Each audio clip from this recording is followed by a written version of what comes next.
any detainee is allowed to communicate. Has he communicated to any of you? None. Zero, sir. We don't have any opportunity. We don't know where he is right now. He doesn't have any.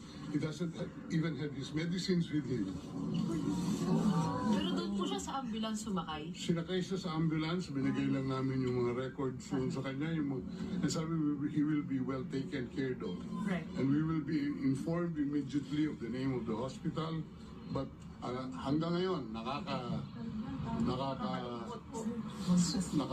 nakakalungkot ganito ginagawa nila. So, Sec, what's the next step? What are the plans? We are going back to the ICC and ask them where he is right now.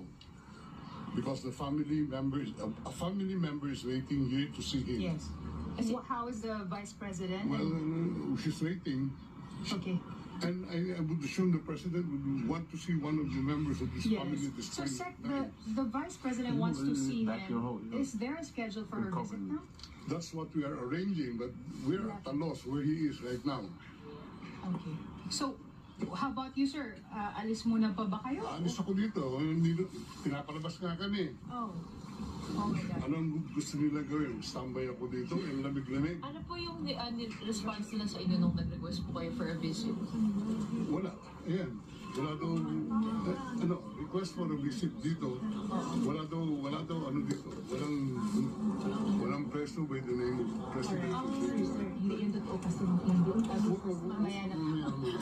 Pero sir, the embassy said that you're allowed a visit. Ano kayang pinagmumulan nun? Hindi. Ano yan?